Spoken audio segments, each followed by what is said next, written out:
কোলে নিয়েছে, কোলে বাম হাত দিয়ে ভালো করে চিপে রেখেছে, ইচ্ছে করলেও যেন তা নামতে পারে। তাই গোপালকে নিয়ে কি করেছে মা? দশরথপুরে এসেছে, কীর্তিদার কাছে এসেছে, রাধে কীর্তিদার কাছে এসেছে। আর যেই না কীর্তিদার কাছে এসেছে, মা কীর্তিদা কাঁদছে, দিদি গো, ও দিদি দেখো, দিদি দেখো তোমার গোপাল কেমন করে তাকিয়ে আছে। দিদি গো, জানো দিদি, আমার ওই অন্ধ মেয়েটা একবারের জন্য নয়ন মিলে তাকায় না দিদি গো।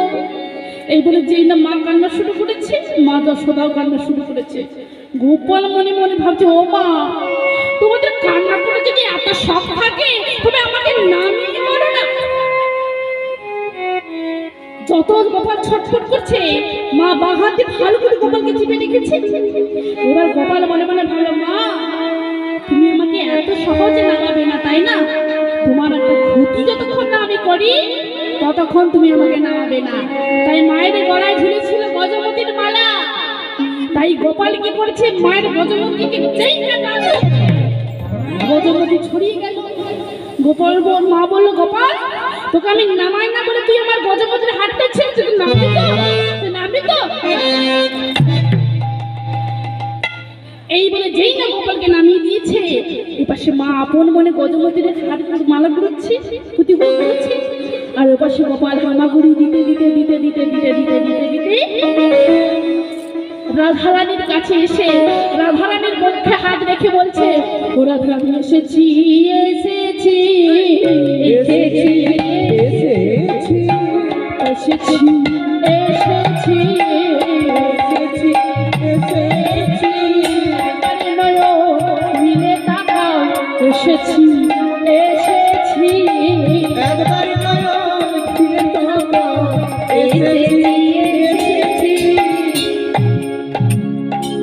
যেই না রাধারানী নয়ন মিলল, কাকে দেখলো? কাকে?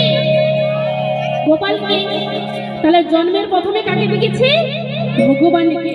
তাই এবার আপনারা বিচার করে বলুন তো, যে জন্মের প্রথম থেকে কেউ যদি ভগবানের দর্শন পেয়ে যায় তাহলে অন্য কাউকে তো ভালো লাগবে? ভালো লাগবে না। তাই সেদিন থেকে রাধা আর গোবিন্দ প্রেমালাপ শুরু হয়। তাই যেই না রাধারানীকে ছুঁয়ে দিয়েছে, ওই ছুঁয়ে দিয়ে গোপাল যেই না বেরিয়ে এলো, মা ডাকছে, গোপাল এই গোপাল এই গোপাল।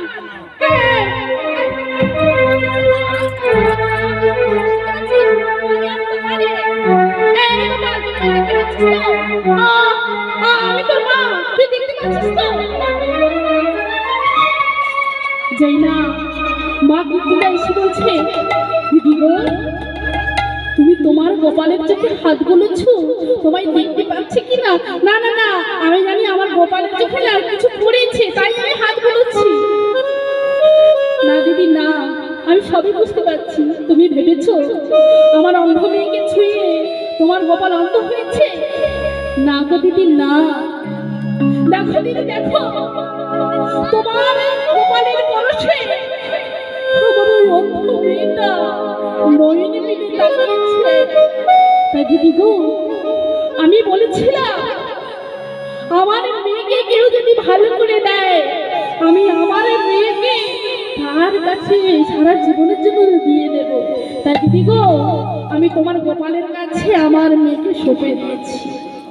তাই সেদিন থেকেই রাধা আর কৃষ্ণের প্রেম আলাপ শুরু হয়। এই কথাগুলো বলছে কি? ললিতা রাধারানীকে মনে করিয়ে দিচ্ছে। এবার ললিতা বলছে, হ্যাঁ রে রাধে, এবার তুই সত্য করে বল, সেদিন তো আর আমরা ছিলাম না, তোকে ধরে বেঁধে প্রেম করা শিখাবো। সেদিন কে বা শিখালো, সেদিন কে বা শিখালো, সেদিন কে বা শিখালো, সেদিন কে বা শিখালো, গোবিন্দ রূপে নয়ন দিতে, সেদিন কে বা শিখালো, গোবিন্দ রূপে নয়ন দিতে, সেদিন কে বা শিখালো। আমরা সেদিন ছিলাম না, সেদিন কে বা শিখালো, আমরা সেদিন ছিলাম না, তো সেদিন কে বা শিখালো। হরে রাধে। সেদিন তো আর আমরা ছিলাম না, তোকে ধরে মেনে প্রেম করা শেখাবো। দেখ রাধে, তুই জন্ম থেকেই কলঙ্কিনী, তুই মিছে মিছে আমাদেরকে ভর্ৎসনা করিস না। রাধারানী বলছে, হ্যাঁ রে, তবে আমার কি কলঙ্কটা সারা জীবনের জন্য রয়ে যাবে? জানিস সই, আমার আর এসব কিছু ভালো লাগে না, এসব আমার কিছু ভালো লাগে না। জানিস আমি কি একাই কলঙ্কিনী? আরে চাঁদেরও তো কলঙ্ক আছে, কিন্তু তোর মতো কলঙ্কিনী কেউ নেই। কি গো বাবা, চাঁদের কলঙ্ক আছে? চাঁদের কলঙ্ক নেই? চাঁদের কলঙ্ক নেই? হ্যাঁ আছে। চাঁদটাকে ঠিক লক্ষ্য করে দেখবেন, চাঁদের গায়ে দেখে ছোট ছোট ছোট ছোট কালো কালো দাগ। কেন? ওটা চাঁদের কলঙ্ক। চাঁদও জীবনে একটা ভুল কাজ করেছিল, বুঝেছেন? নিজের গুরুপত্নীকে হরণ করেছিলেন, তাই সেদিন থেকে চাঁদের কলঙ্ক হয়েছিল। রাধারানী ললিতা বলছে, হ্যাঁ রে, চাঁদেরও তো কলঙ্ক আছে, কিন্তু তোর মতন কলঙ্কিনী কেউ নাই। এবার রাধারানী বলছে, সখী বলছে, হ্যাঁ রে রাধে, তুই যার জন্য কলঙ্কিনী হলিস,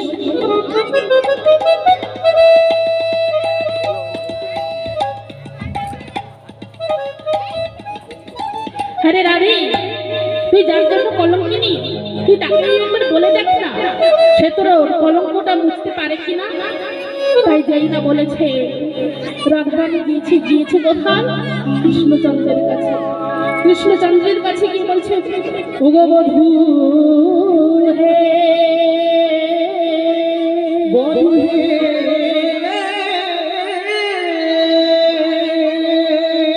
ওগো বধূ, বধূ বলে দাও বধূ, কেন তোমায় ভালোবেসে আমি কেন কলঙ্কিনী হলাম? বলো না বধূ, বলো না। সবাই ভালোবেসে তোমাকে, কেউ কলঙ্কিনী হলে না, কেন বধূ?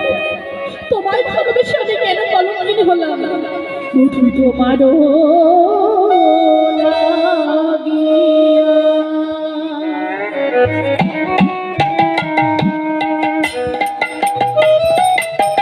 কলঙ্কের মালা বলতে পড়েছি, বধূ তোমার লাগিয়া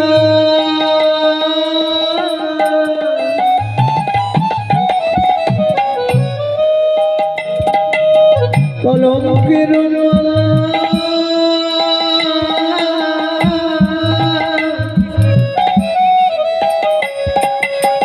গলেতে পড়ে আমি, বধূ তোমারও লাগিয়া।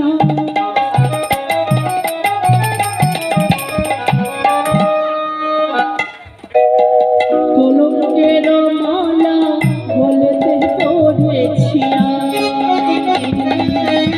বধূ তোমার লাগিয়া লাগিয়া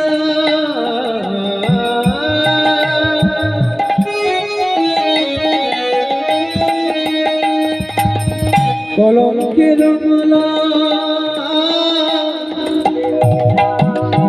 ও গলেতে পড়েছি আমি, যাহাই উচিত করবিহীন,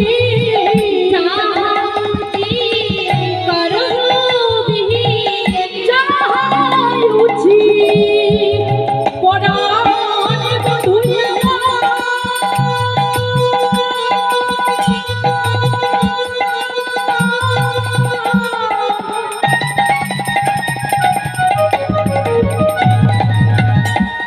ও গো বধূ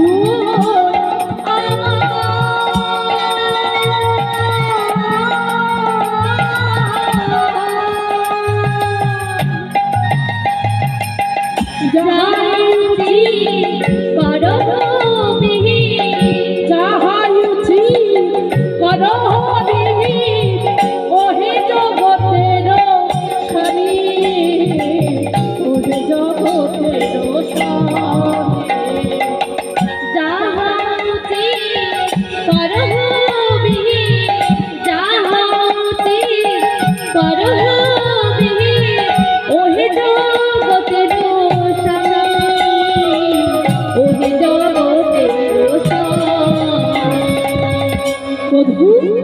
মধু বলে না, বলো না মধু, তোমায় কেন আমি ভালোবেসে কলঙ্কিনী হলাম? শুনেছি মধু, শুনেছি শাস্ত্রে পঞ্চসতীর নাম উল্লেখ রয়েছে। তারা কারা? অহল্যা, দ্রৌপদী, তারা, মন্ডোদরী, কুন্তী। এই অহল্যা, দ্রৌপদী, তারা, মন্ডোদরী, কুন্তী, এই পঞ্চসতীর যদি কেউ প্রভাতকালে নাম নেয় তার সতীত্ব নাকি বোঝাই থাকে। আপনারা সবাই জানা আছে আপনাদের? সারাদিনে সব পাপ ক্ষমা হয়ে যায় এই পঞ্চসতীর কেউ যদি নাম নেয়। তারা কারা? অহল্যা, দ্রৌপদী, তারা, মন্ডোদরী, কুন্তী। তাহলে কাল থেকে সবাই মিলে করবেন তো? করবেন তো? মানে মনে থাকলে তো। আমার সঙ্গে বলুন, অহল্যা, দ্রৌপদী, তারা, মন্ডোদরী, কুন্তী, এই পাঁচটা সত্য। এবার রাধারানী বলছে, বধূ শুনেছি শাস্ত্রে পঞ্চসতীর নাম হয়ে রয়েছে, তারা নাকি হলো প্রধান সতী। সতী অনেকে আছে, এই প্রধান সতীর পাঁচটা নাম বলেছে। বধূ তারা হয়ে গেল সতী। কেন বধূ? তোমায় ভালোবেসে আমি কেন কলঙ্কিনী হলাম? বলো না বধূ, বলো কেন আমি কলঙ্কিনী হলাম? তুমি বলে দাও বধূ, বলে দাও। জানো বধূ, যখন ওই যমুনা থেকে জল নিয়ে আমি বাড়ি যাই, আমার শাশুড়ি ননদী আমাকে তো কলঙ্কিনী বলে বলে, কিন্তু জানো বধূ, আমার সঙ্গে যে তোমায় যে কত গালাগালি করে, বলো না বধূ আর কতদিন এইভাবে সইব? বলো বধূ, বলো এই দুঃখের কি অবসান হবে না? বলো না বধূ, বলে দাও। বধূ কৃষ্ণচন্দ্র বলছে, রাধে তা নিয়ে তুমি চিন্তা করো না। যারা তোমায় কলঙ্কিনী বলে, সবাই কলঙ্কিনী বলে বলে কি তাই তোমার ভয় হচ্ছে? রাধে ওরা যত আমাদেরকে কলঙ্কিনী বলবে, আমাদের প্রেমটা তত গাঢ় হবে। তবে কি জানো রাধে, অতুল্য ধনের তুলসী রে আমি যাকে রাখি সেরে, কুকুরে কি তার মনে রাখি রাধে? অতুল্য ধনের তুলসী রে আমি যাকে রাখি সেরে, কুকুরে কি তার মানে রাখি? রাধে একটা তুলসী পাতা ছাড়া আমার ভোগ সম্পূর্ণ হয় না। যতক্ষণ ওই ভোগের উপরে তুলসী দেওয়া হয় ততক্ষণ অসম্পূর্ণ হয়ে যায়। সম্পূর্ণ হয় কখন? যখন তুলসী পাতাটা দেওয়া হয়। হরি হরি ওই গোবিন্দাই নাম বলে যখন তুলসী পাতা দিয়ে দেয় তখনই আমার ভোগটা সম্পূর্ণ হয়ে যায়। তবে বলো রাধে, একটা কুকুরে কি তার মানে রাখে? কুকুরে কি করে? নিতাই গৌর হরি বল। তবে কি জানো রাধে, জগতে যারা গুণী মানুষ তারা ঠিক মানে দিতে জানে, যাদের মধ্যে কোনো গুণ নাই তারা শুধু অসম্মানে করতে জানে। বুঝেছেন? এই যে আপনাদের মধ্যে গুণ আছে, শুনুন, আপনাদের মধ্যে গুণ আছে, এটা আমি মাইকে চিৎকার করলে বলে আমার কোনো যায় আসবে না। তা না হলে এতক্ষণ প্রসাদ পাওয়ার পরে সন্ধ্যে হতে যায়, আপনারা হরিনাম পাশে বসে থাকে। ওই বাসুলি মায়ের কৃপা হয়েছে আপনাদের উপরে। হ্যাঁ, হাসি নয়, সত্যি বাসুলি মায়ের কৃপা হয়েছে আর গোবিন্দের কৃপা হয়েছে বলে এখন পর্যন্ত বসে আছে। আর যদি মায়ের যদি না কৃপা হতো, সংসার জানো আপনাদের প্রতি কৃপা হয়েছে বলে তাই আপনারা শুনছেন। আর যাদের প্রতি কৃপা হয়নি, ওই এলো খিচুড়ি পাশে থেকে পেলো, তারপর অমৃতা দাসী কেমন নাচছে, কেমন দেখতে, এই দেখে আবার বাড়ি চলে যাবে। বুঝেছি? এই অমৃতা দাসী কেমন দেখতে, কেমন নাচলো, কেমন গাইলো, এই দেখে তারপরে বাড়ি চলে যাবে। ও দেখে কোনো লাভ হবে না, ও দেখে কখনোই লাভ হবে না। শুনতে হলে শোনার মতন শোনো, তবেই তো গৌর গোবিন্দের কৃপা পাবে, তবেই তো বাসুনি মায়ের কৃপা পাবে। ও শুনতে কোনো দরকার নেই।